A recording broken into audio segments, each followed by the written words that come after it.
up a chair. You're just in time. Welcome to Retro Horror Roast for our next feature, Curse of Bigfoot, 1975. Watch as archaeology, logic, and production value all quietly step aside and let chaos take over. It happened 2 million years ago.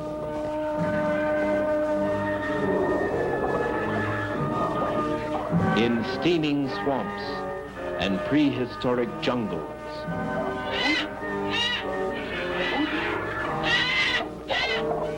the earliest man-like creature walked the earth. Not human, more beast than man. A monster of evolution.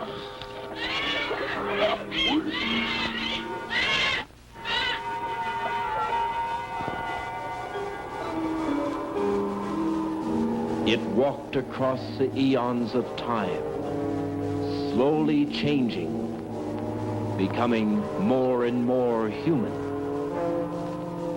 more and more advanced,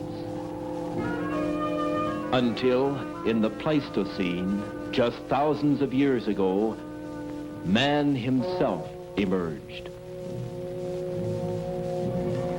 But the change from beast into man was not a steady one, and sometimes primitive man would find his life threatened, terrified by the appearance of a monster from the past.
Scotty!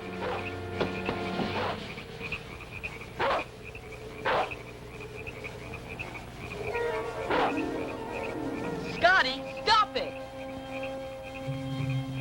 What's the matter with you tonight, huh? You're making enough noise to wake up the dead.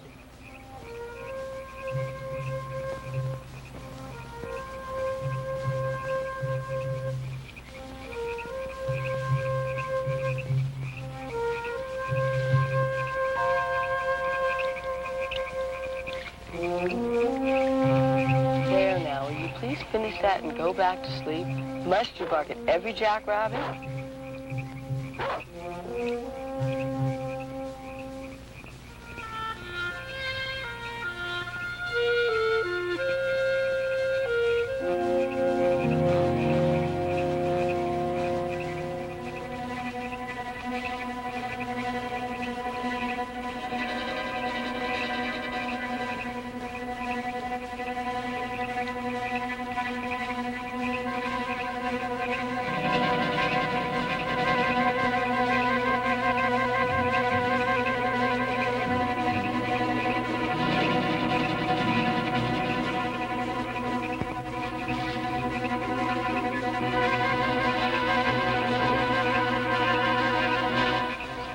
If you're good for the rest of the night and don't awaken anyone else, I'll promise to take you hunting with me tomorrow.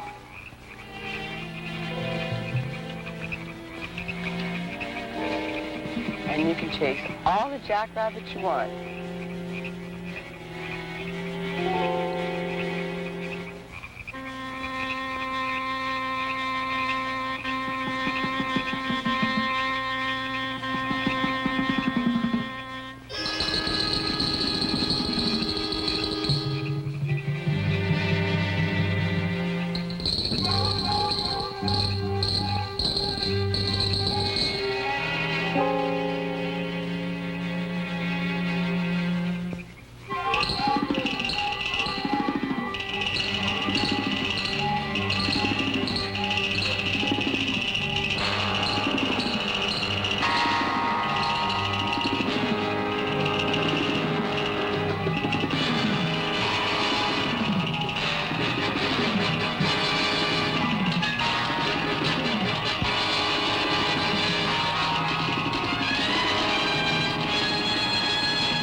Andy, will you get the lights, please?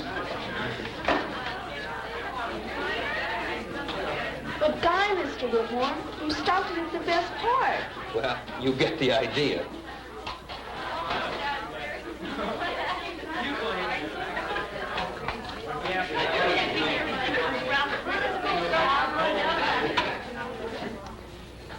Here we have the classic example of the Hollywood monster.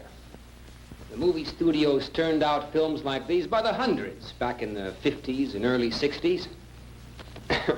Werewolves, vampires, monsters created by atomic radiation, creatures from outer space. They all did their part to paralyze the kids at the Saturday matinee and to give the girl an excuse to move as close as possible to the boy at the drive-in theater. Now, these horror films of the 50s seem corny today, and just as unbelievable as the ancient sea monsters we've been studying. But don't get the idea that monsters are a thing of the past. All of you have seen recent films about the devil and demon possessions. Even the film about the great white shark was a monster story of sorts, a modern-day sea monster. These films managed to give all of us a few genuine moments of fear. Yes, man has always had his monsters. Very real. And sometimes most unexplainable. Well, class, today we're concluding this study of the supernatural, of powers and beings outside the reality of nature. So I've invited a guest speaker who should be arriving in a few minutes. This man is a science teacher. as well as a widely read author and a recognized authority on the phenomenon of the abominable snowman, or as this creature is known in North America, Bigfoot. A present-day monster.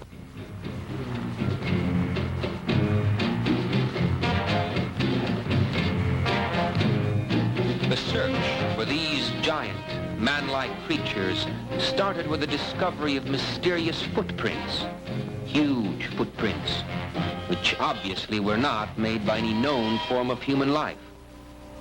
These initial discoveries were made mostly in the snowbound regions of the world, parts of Alaska, Canada, and most often by mountaineering expeditions in the Himalayas.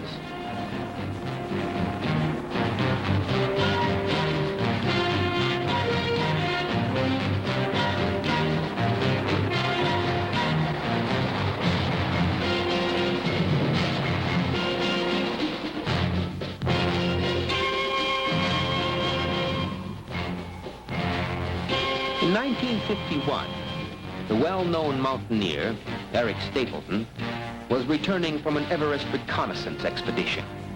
Eric was waiting out a storm at base camp number 3, close to the northern edge of Menlong Glacier.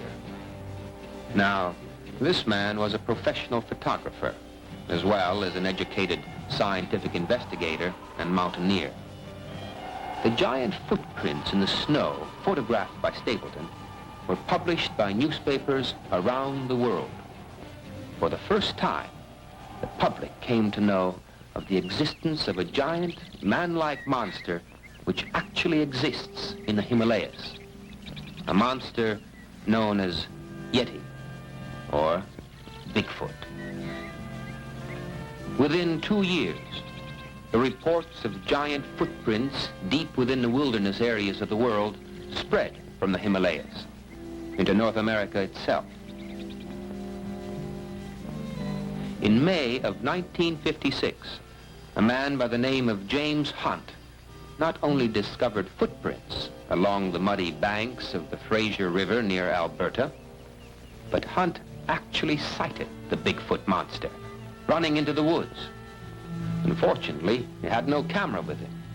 And many people here in America said he was crazy, that the footprints were fake. But over the next few years, reports continued throughout Canada, Washington State, Oregon, and even into California. It soon became apparent that Bigfoot was not just a hoax. Something was there, leaving giant footprints deep in the wilderness. Bigfoot was real.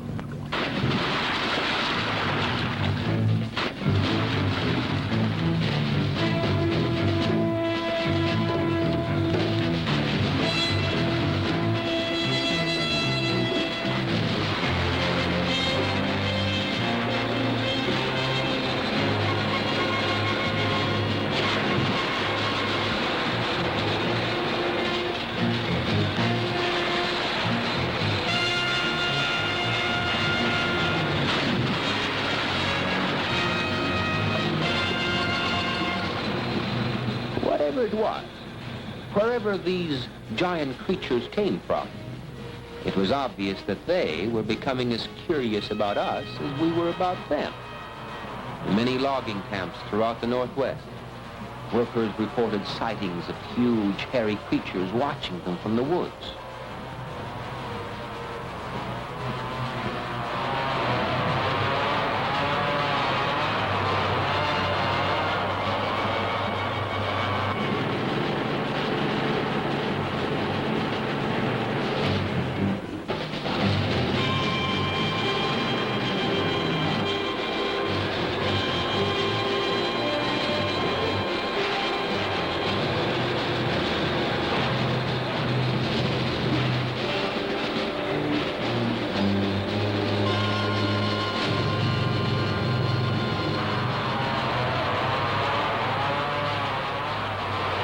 Man was invading Bigfoot's domain, moving into the virgin forests, cutting trees, taking over what had always been the hiding place for these mysterious monsters. As modern man cut into the wilderness, Bigfoot was forced to retreat deeper into the timberland. And as progress forced Bigfoot out of his homeland, more and more evidence was found which proved, beyond a doubt, that there were many of these creatures here in North America. More footprints were discovered, as well as strands of long black hair tangled in tree branches. Hair which, when examined by scientists, proved to have come from some mysterious creature previously unknown to man. For these discoveries, very few educated observers would still deny that something was really out there. There was an incredible man-like monster actually living in the North Woods.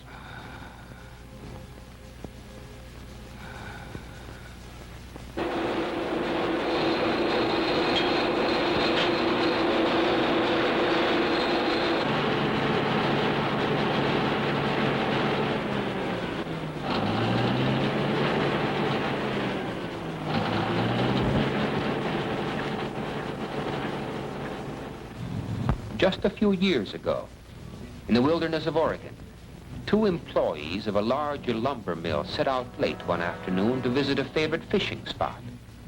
As it turned out, these two men were destined to become the first unfortunate persons to encounter Bigfoot, face to face.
Go drive him off, John.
Expect us to believe all of this?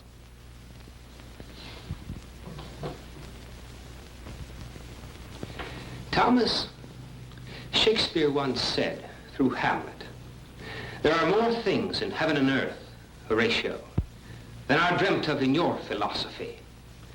Class, one of the biggest errors a man might make is to disbelieve what he hasn't seen. To think that there are not evil powers or fantastic creatures just because you personally haven't experienced them could result sometime in a dreadful consequence. Now, save any questions you might have until Mr. Mason arrives. He once had an incredible first-hand experience with Bigfoot, and I want him to tell you the story himself. Well, while we're waiting, let's review, see if you remember the names of some of these ancient sea monsters. Anne, can you tell me about this fellow? Let's see. That's one of the dragons from the 16th century, I think.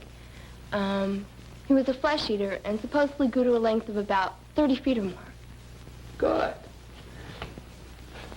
Now, who can tell me about this fellow? That's a griffin. It's a flying bird monster.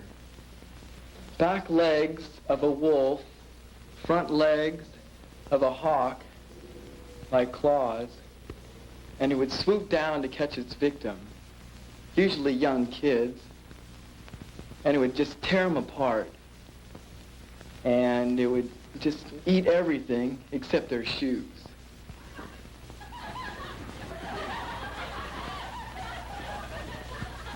When the griffin got you, all they'd ever find is your shoes.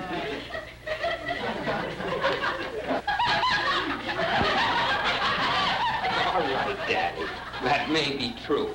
But what I want you to tell us is just where and when did the legendary griffin get its start?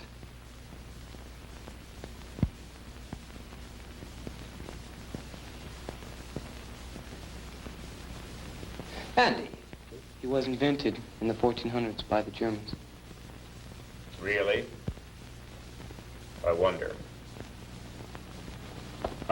young man, if the ancient griffin was really invented, as you say, by some demented madman. Roger, thank you for coming today. I wonder if I should have come.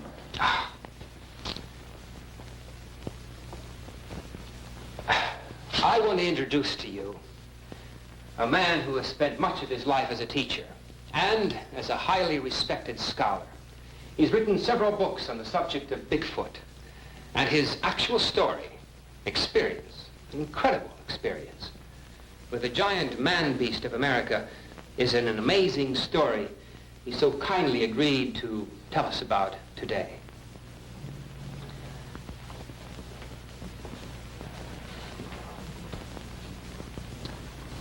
I believe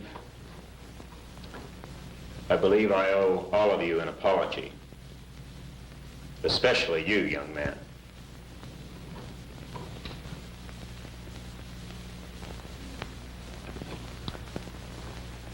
Your teacher has been very kind in introducing me as a scholar.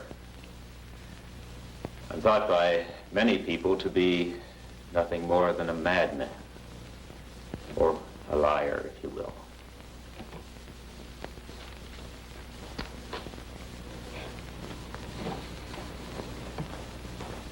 "15 years ago, in a high school much like this one, I was teaching science to a group of students not unlike yourselves. 5 of those students, 3 boys and 2 girls, were especially fascinated with the study of archaeology.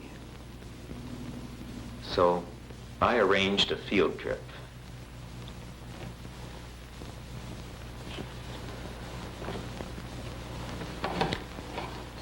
As a result of that field trip, 3 of those students will spend the rest of their lives in a mental institution.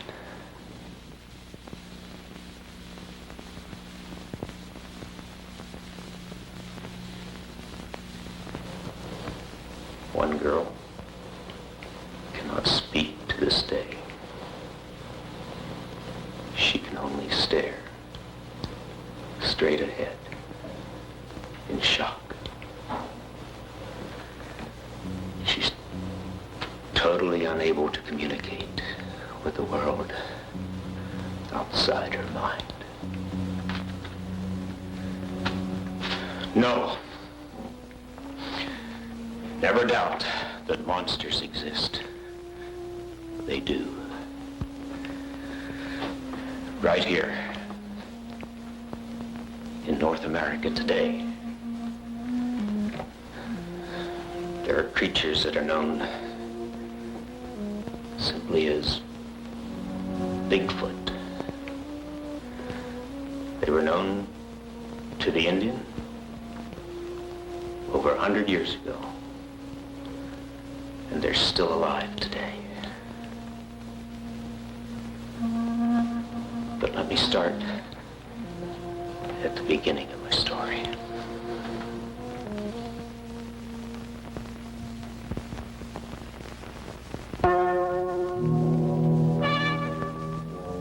In museums and universities throughout the world, archaeologists are learning more each day about prehistoric man.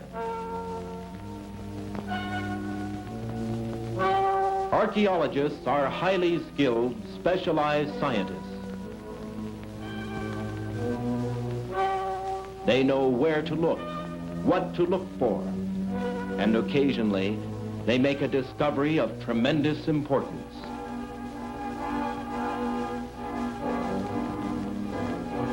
This is the story of such a discovery.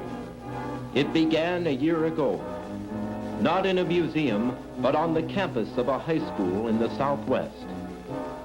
5 high school students and their teacher met with Dr. Bill Wyman, curator of the Lincoln County Museum, an outstanding archaeologist. These 7 people were planning a trip to the small town of Ivanpah. Their purpose? To help the museum excavate and uncover the ruins of an ancient Indian campsite. Not one of these 7 ever suspected that they would soon make a startling, terrifying discovery.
grab your sleeping bags and leave them here. Is this where we're going to sleep? Here you go, Joey. Yes.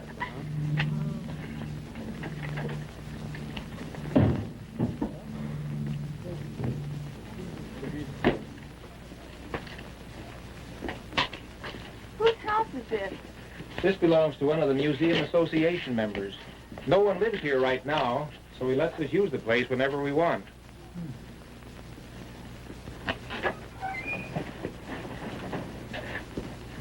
All right, just come on in for a few minutes. Sharon, look at these. Oh. Mr. Wyman, are these some of the things you found on your expedition? Yes. As a matter of fact, this is one we found in some cliff ruins just last year. You can put your sleeping bags down on the floor. We'll straighten up tonight when we get back. Shall we go?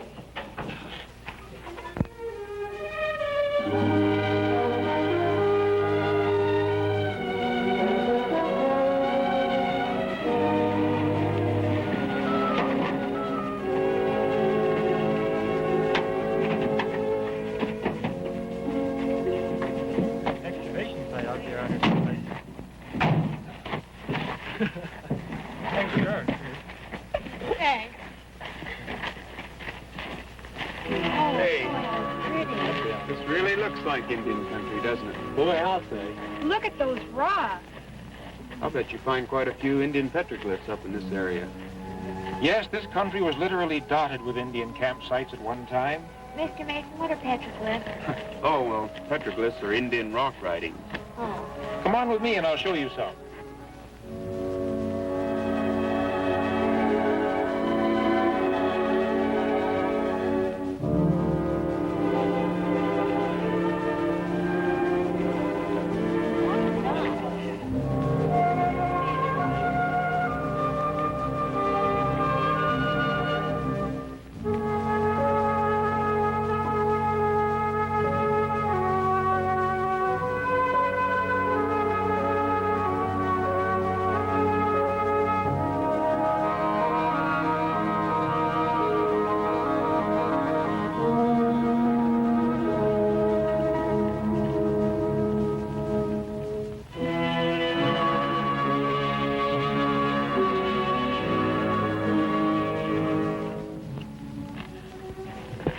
Well, there we are. Boy, look at those. These technically aren't petroglyphs. Petroglyphs are Indian writings that have been scratched into the rock. These have been painted on the rock with berry juice stain. We call these pictographs. Well, what do they say? Can you read them? We've been able to figure most of them out. They tell of the history of a great Indian tribe, one that lived around here thousands of years ago. There were two chiefs in the tribe, many, many braves. They hunted the deer and the rabbit with bows and arrows. And they believed that the sun and the rain were powerful gods who were continually fighting each other. Gee, how can you tell all that? We have to study these symbols a long time. Basically, though, this is just a big primitive history book. Say, Bill, let me get a picture of that. Wonder if you'd just point at that. All right. And the rest of you be looking at it. I'll get it from over here. That's a rabbit. See? How interesting. Bob, would you kneel down there and be looking at the rock?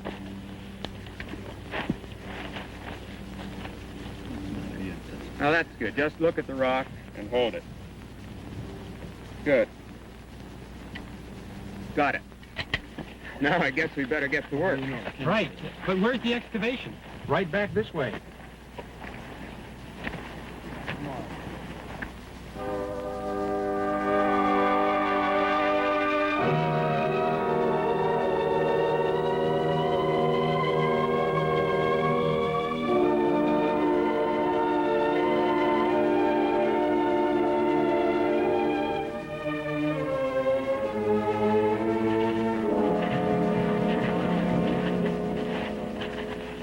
This is where we've begun excavation. What sort of thing do you suppose we might find? Well, that's pretty hard to tell. The only thing we've located so far... Well, here, I'll show you.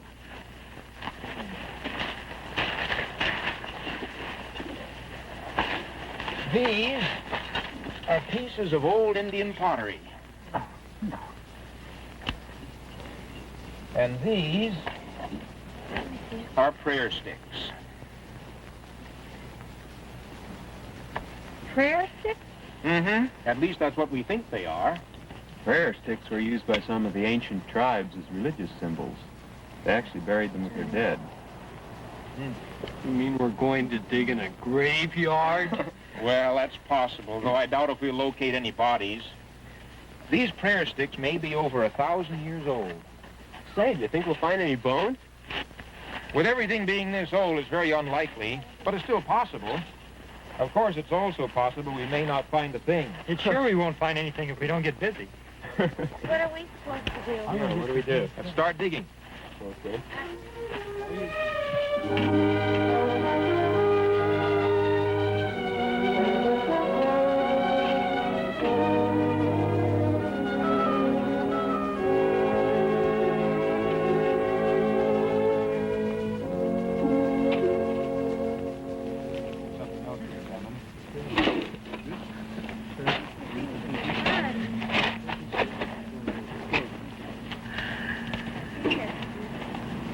Say, Bill, look at this piece of pottery that Bob found.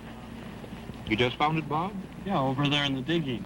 We do that. That's a good pottery fragment. I want to take this back to the museum with us. Keep up the good work. By the way, what time is it? 20 after 12. Getting a little late. Lunchtime! Oh, boy. You boys ready for lunch? Boy, you said it. Good, I'll get it in the truck. We'll give you a hand. All right. You getting a lot done?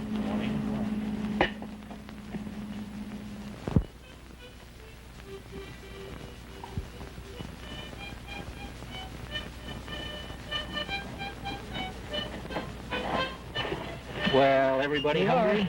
You know, I finally made it. Yeah. Well, we have sandwiches here for everybody. Good. Johnny, this is yours. Right. Roger, this is yours. And here's Sharon's and Linda's. Oh, thank you. Bob.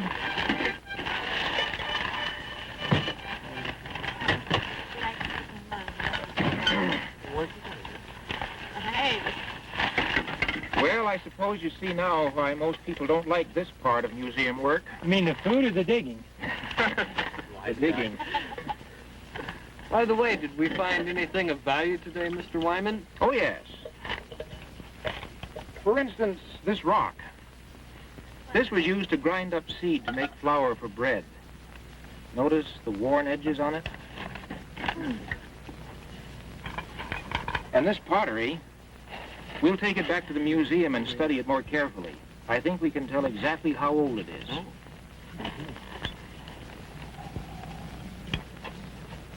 More prayer sticks? Mm-hmm, more prayer sticks. Say, Mr. Mason, what's this rock? I don't know. I haven't seen anything quite like this. I found it over there where we were looking at those Indian pictographs. Ask Mr. Wyman about that. Say, Bill, take a look at this rock that Norman found.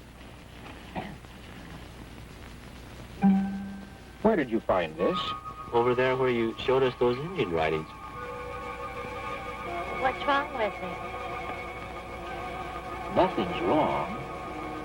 This might be an eolith. What's that? A very, very old tool. One used by ancient peoples. This is by far the oldest thing we've found here. Let me see it. Could you show us what...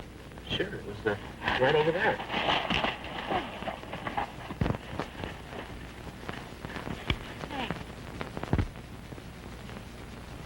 It's right around here somewhere.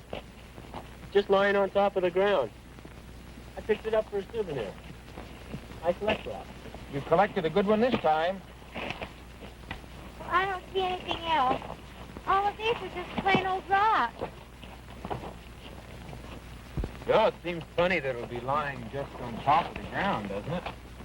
Yes. Unless it fell. Up there. Maybe it fell from up there and rolled down. Yeah, it looks like there's a ledge up there. Let's go up and see. All right. You'll have to find some other place to get up, though. We'd never make it from here. I think I'll stay down. Me too. Need a climbing rope from the truck. I'll get it.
Heck of a ways down. Boy, isn't that a long drop. That's Sharon and Linda down there. Hello!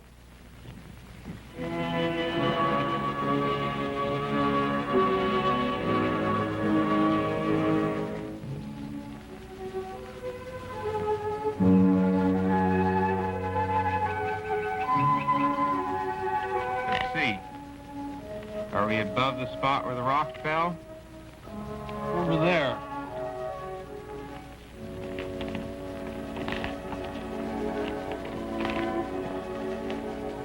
Let's look around down here.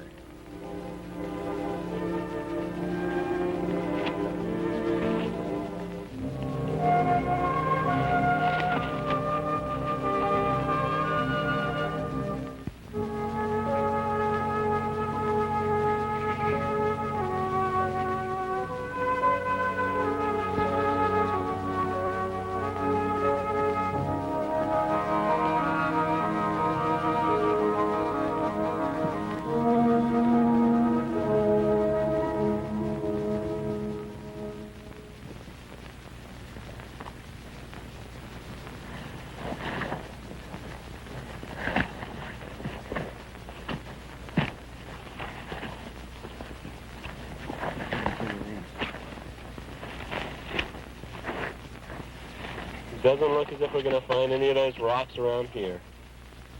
I can't even see that small ledge from here. Can you?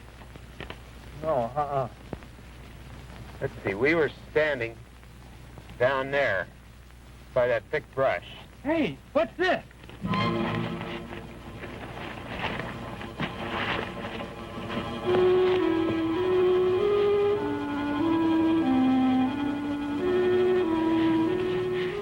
Stone tablet of some kind.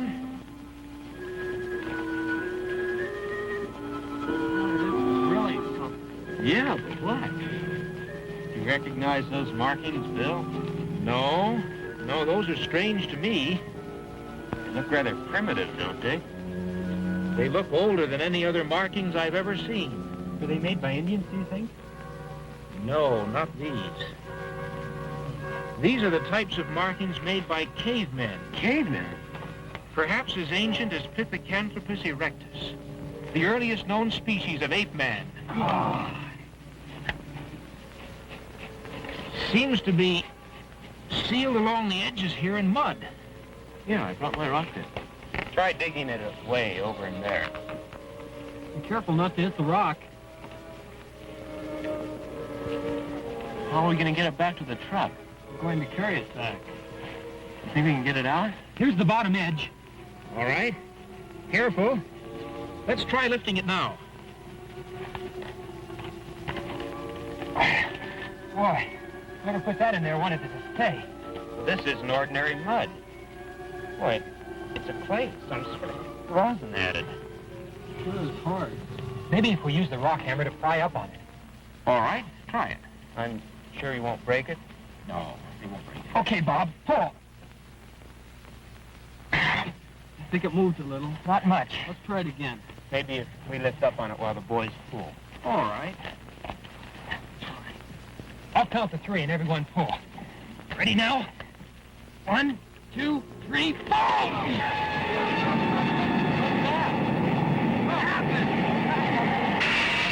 What happened? Wait a minute. Hey, there's a hole down there.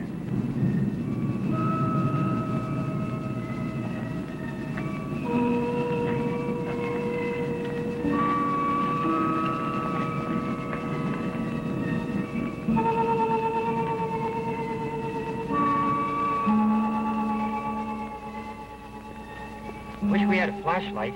Can you see anything? Why, it looks like it might be a cave. What are you doing? I'm going down inside. So am I. Me too. We can't all go in. I'll stay up here. Will you stay up here too, Roger? No. All right, but you be careful.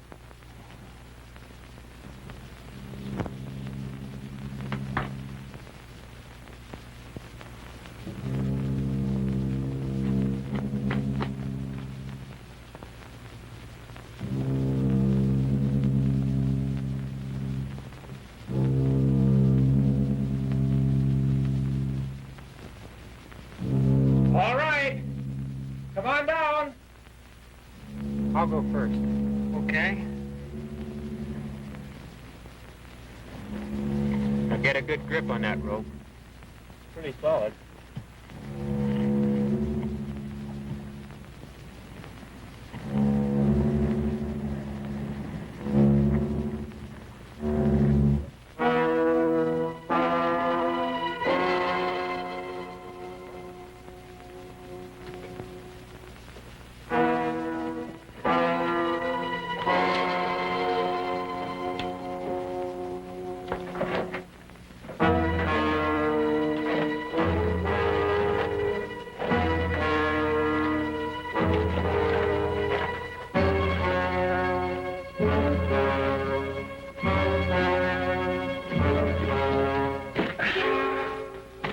Wait for a minute now. Let your eyes get accustomed to the darkness. What kind of a cave is this? Natural formation? Probably so. It looks as if these cracks in the wall have been sealed up. With what? Look, pottery! These are perfectly preserved. What's inside? Ashes. Not ashes of a person. Somebody cremated? No. These are wood ashes. Charcoal. We'll take these jars with us. Be careful not to spill any of the ashes. Look, this one has writing or something on it. Those markings are similar to the ones on the tablet up above.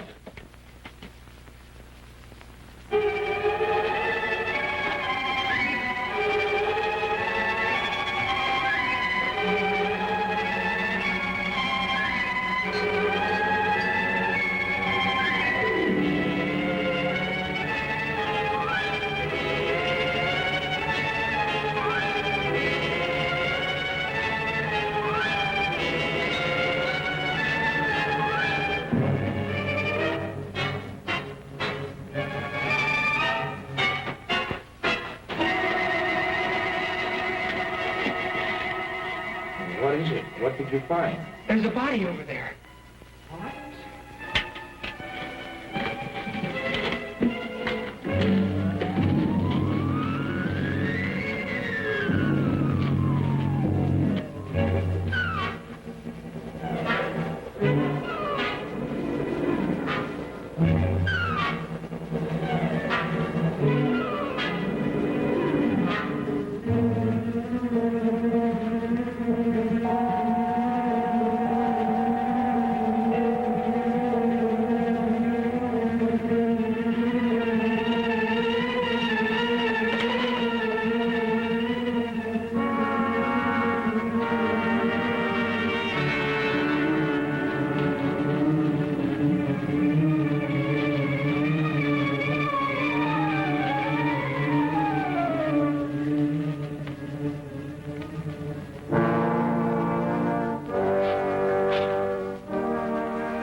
It's a mummy, covered with mud.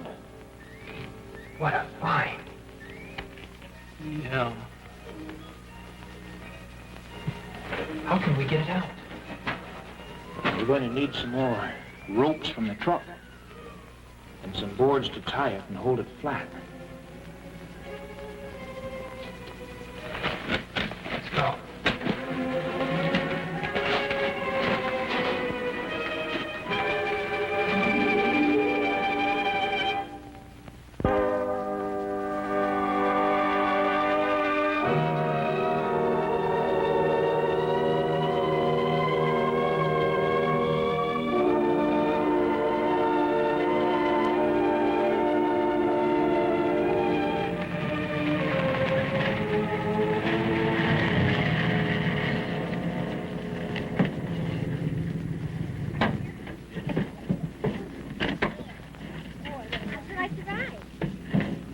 Boy, I'm glad that's over with. Something tells me Bob doesn't think much of our new passenger. Well, it's the first time I've ever ridden with a mummy. I'll open the door to the shed. We'll leave it there tonight. You mean we're going to put it in there? You wouldn't want to leave a mummy outside, would you? Suppose it rains. Be careful bringing it in. I'll get this end down here. Okay, I'll get here. Here. Bob, you get that corner on that side. Good.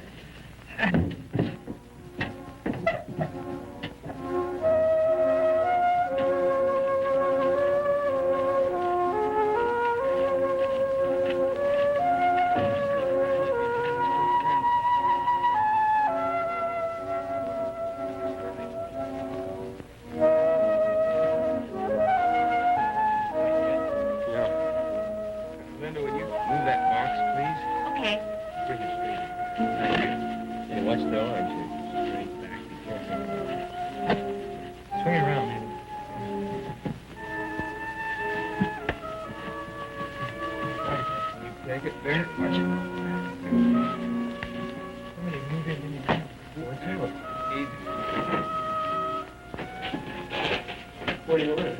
Let's just put it on this trunk. You just... Boy, who would have thought we'd ever find anything like this? Easy now. Okay, sit her down. Are you going to dig it open and look inside? I'm afraid if we try opening it here, we may destroy something. Yes, sometimes just exposing a body to the air will cause it to fall apart. That's okay. If that happens, Bob will sew the pieces back together. We'll take it to the museum the first thing tomorrow morning. There we can examine it more closely. You know, you people have done a wonderful thing today. This could prove to be the most significant archaeological discovery of our age. I can't get over how well preserved this is. Perfectly preserved. And I think I know why. Because it was sealed in that cave? No, not exactly. Do you remember the vapor that shot up out of the hole when you pried the stone tablet loose? Do I? I'll say. I thought we'd had it right then. I believe that some ancient tribe buried this mummy, not just thousands of years ago, but hundreds of thousands. They were very primitive. Their writings and pottery work show that. And yet these people had found the secret of truly preserving the dead. But how? They combined certain amounts of various woods and resins that were present on the earth at that time. They put them in those earthen vessels we found and burned them in a sealed cave. The smoke and the incense had the power of preserving whatever was in the cave. So that's why the jars we found were filled with ashes. And that vapor that escaped from the cave was a preservative smoke, hundreds of thousands of years old. Well, that's my theory. I could very easily be wrong, though. Hey, it moved. What moved? The money moved. Sure. It did. It moved its hand. Looks like your story got through to Norman. I didn't mean it was that well preserved. I'm not kidding. I'm sure it really did move. I was looking right at that hand, and it just moved, just a little bit. You'll understand. Norman watches television a lot. But I'm not kidding. Don't tell your story now. Wait until later on this evening, just before we go to bed. Well, I think right now, at any rate, we should all eat dinner. Good idea. I could use something.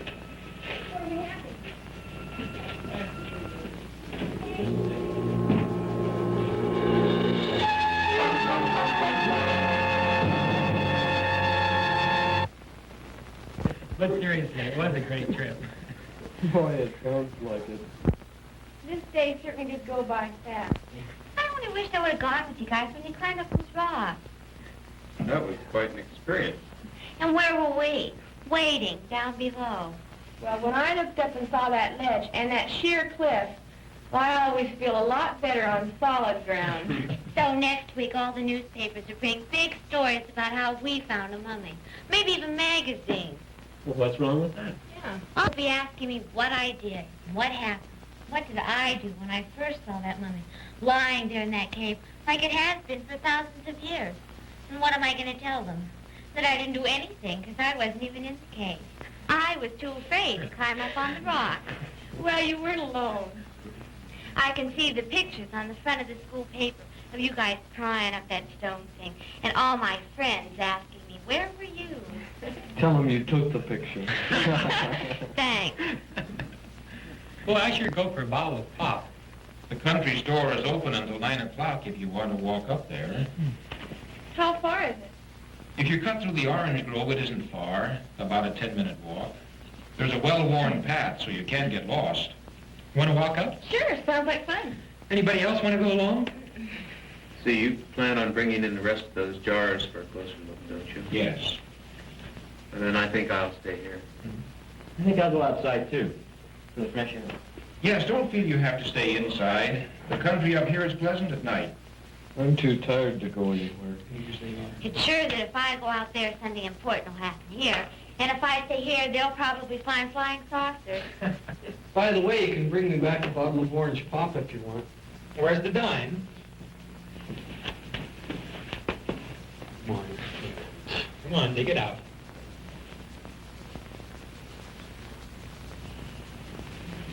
And 3 cents deposit, unless you want me to have to drink it there. Some people are natural Are you born coming? type. Coming? No, I'm going to conserve my energy and stay here.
It's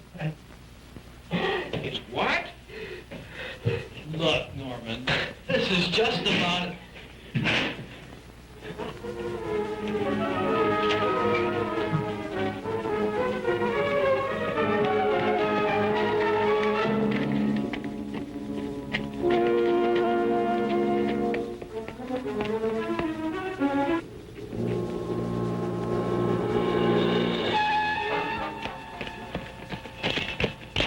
Look. We ran into the grove. What was it?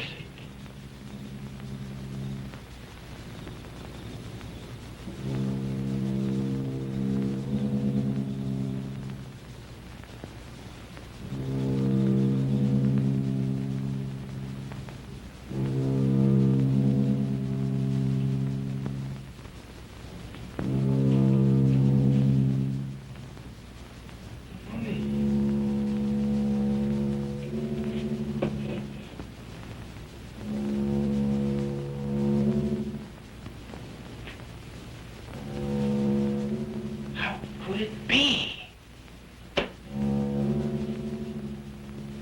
Come on, Bill, we've got to do something.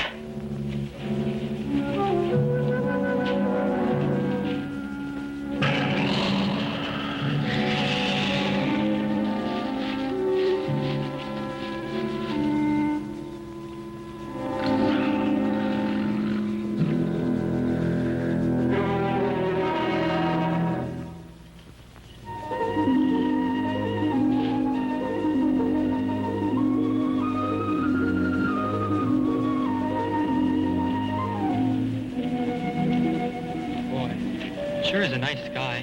The moon's so bright, you don't even need a flashlight. I love the country at night, don't you? Look at the stars. There must be billions of them. Living in town all the time, I guess you never realize how many there really are. Wouldn't it be great to live out here instead of in the city? Boy, I'll say. Shall we cut through the grove again? I guess so. We found our way the first time.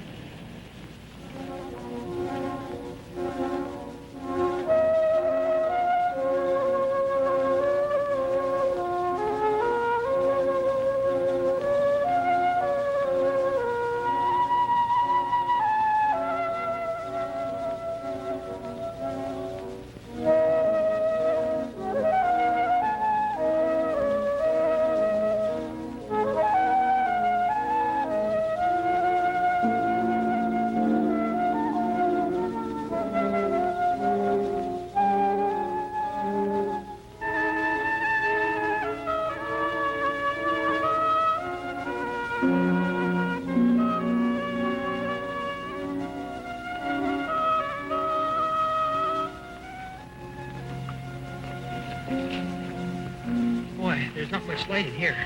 If we stay on the path, we'll be okay. Yeah, if we can see it well enough.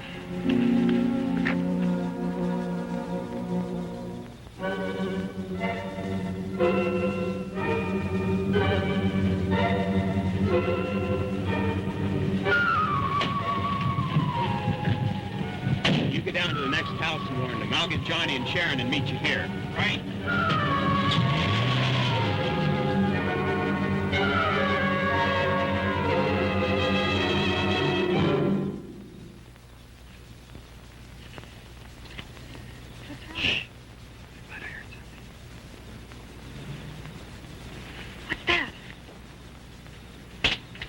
Something's coming. Let's get out. Wait!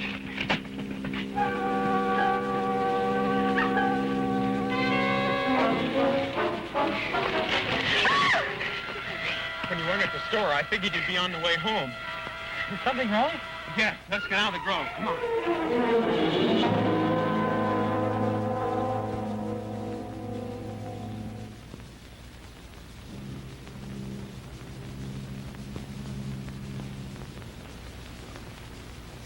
Oh, yes. No, the children are all asleep. What time do you expect to be home?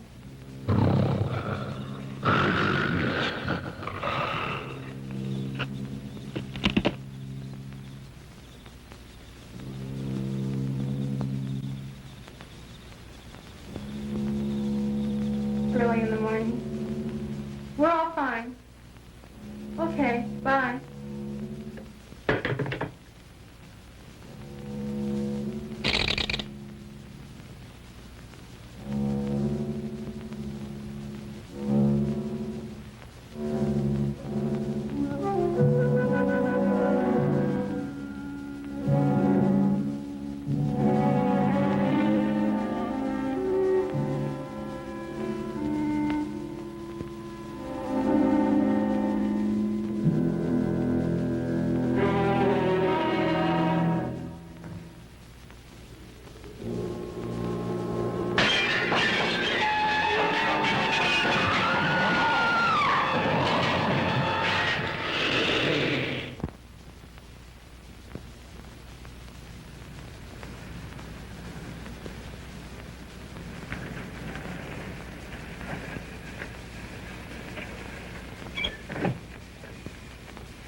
Hello, Bill. Walt, it's good to see you, especially now.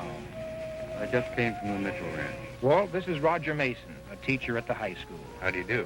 How are you, Mason? And this is Johnny, one of his students. Hi, Sheriff. Hello, Johnny. We were up digging at the Indian site yesterday, and that's where we discovered the cave and the mummy. Bill, of all the weird stories I've heard, this is the strangest. If it weren't for you boys, I wouldn't believe it. How do you account for it? I can't. I have only a theory that the smoke and the vapor in that cave must have caused the body to lie dormant or asleep for possibly hundreds of thousands of years. When we opened up the cave and let the air in... I told you I just came from the Mitchell Ranch where the girl was killed last night.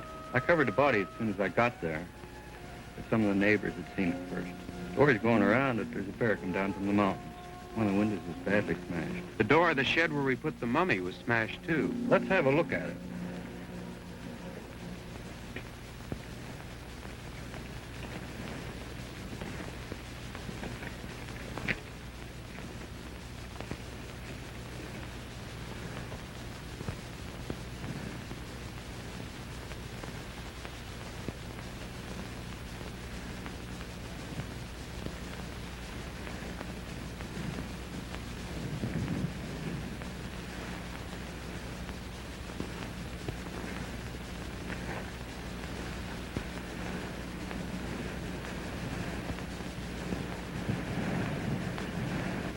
This mud looks like the lab man found by the body. Funny red stuff. The mummy was sealed with mud just like that. It broke out of its wrappings. What's it look like now? We don't know. We just caught a glimpse of it as it ran into that grove. It stood erect, but was larger than a man. That's as much as we could tell. Last night after it killed a girl, one of the neighbors said that he shot at something running into the grove. The orange and lemon groves in this part of the country are so extensive, the thing could travel for miles and never leave the protection of the trees. Let's go look at the place that you saw it run into the grove.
It looks as if it's been along here.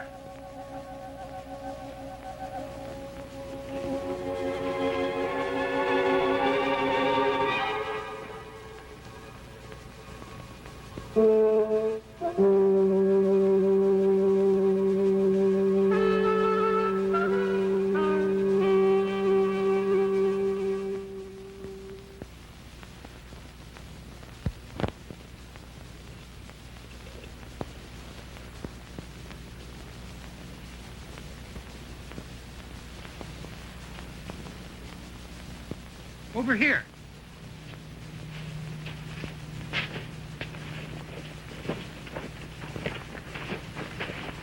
Look at the broken branches.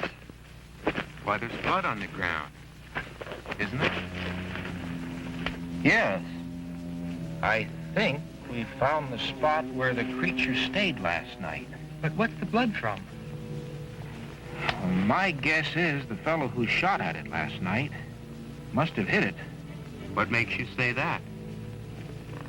Because this isn't ordinary blood. This is too dark in color.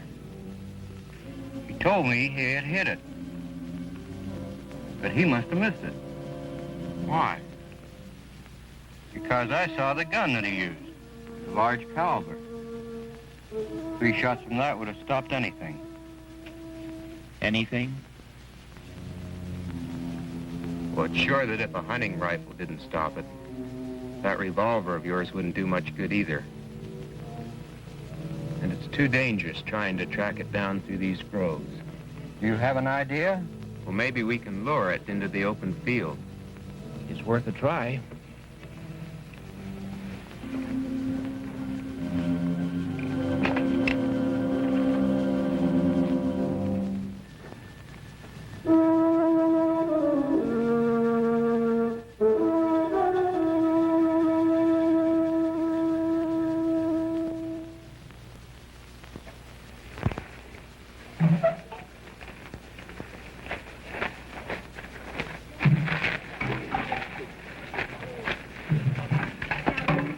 That should just about do it, shouldn't it? Yes,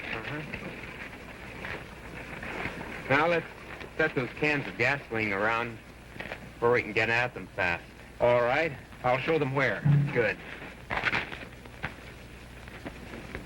Set them all over there. Get up fast. Okay. Now be careful.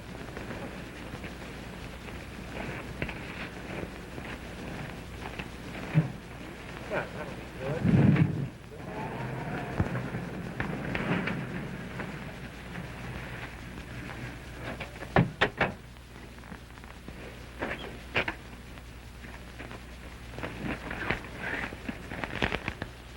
I got all the meat scraps they had.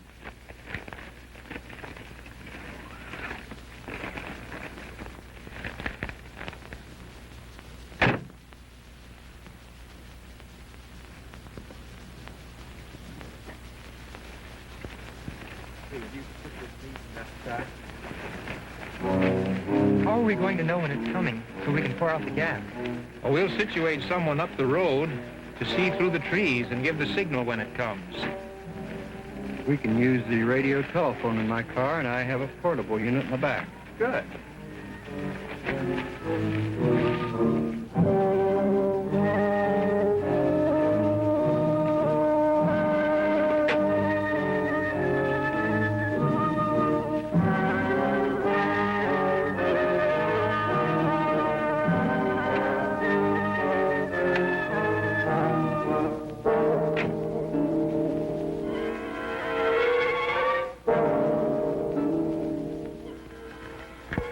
Let's hook it up down here.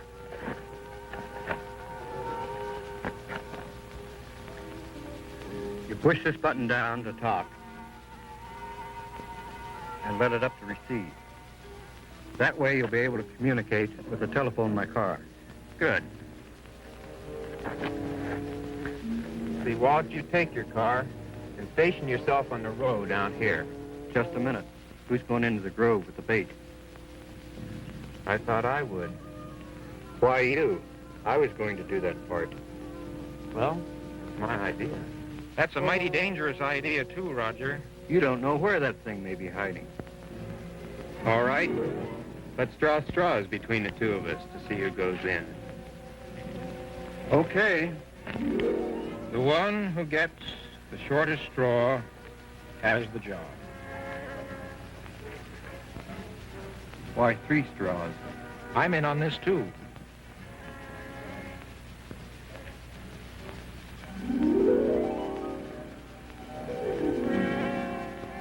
Well, looks like I win anyway.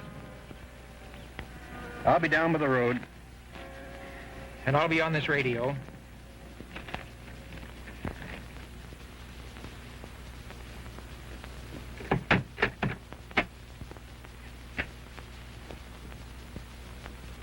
Roger?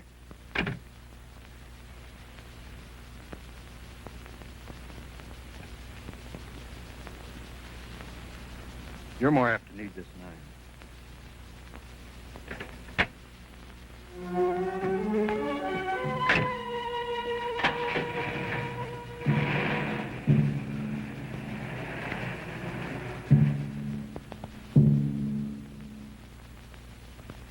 Gaskett's all ready. Good. Well, I'll be back in a few minutes. Be careful.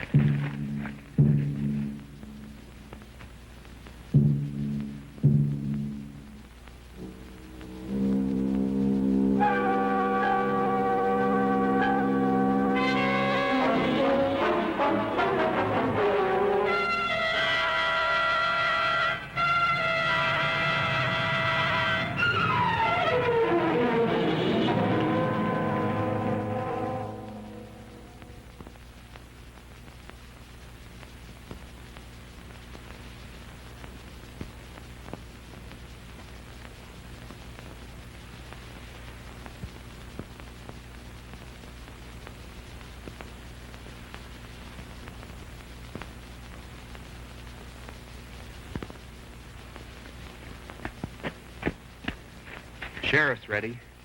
He's got a good view through the grove from where he's parked. Yes, we've already communicated with him. Well, now all we do is wait here until it comes out of the grove.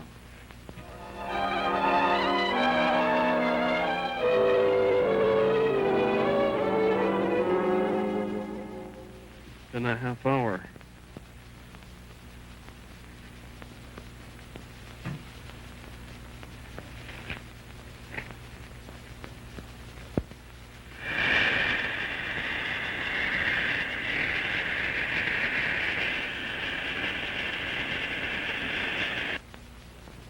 This is Bill, Walt.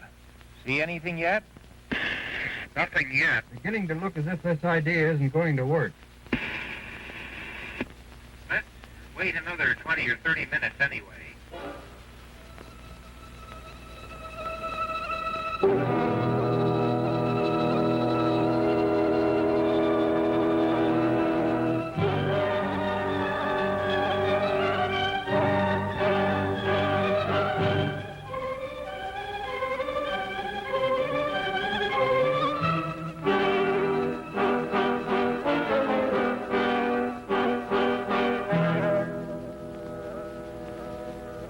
Roger.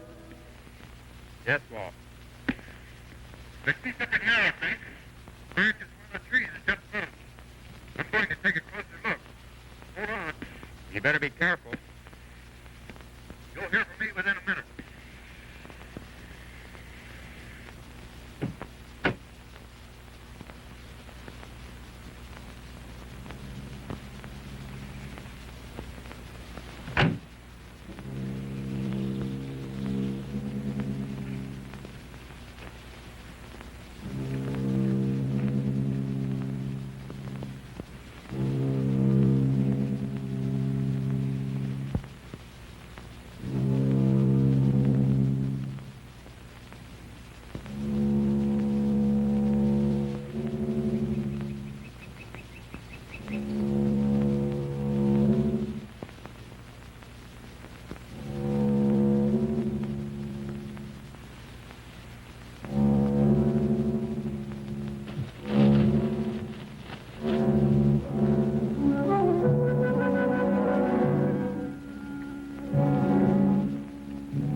Been almost 3 minutes.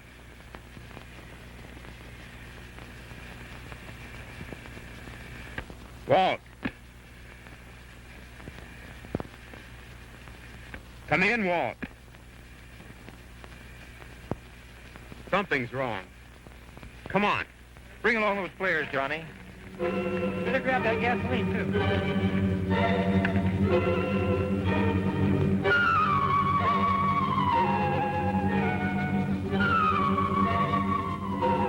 There's his car. Take it easy now.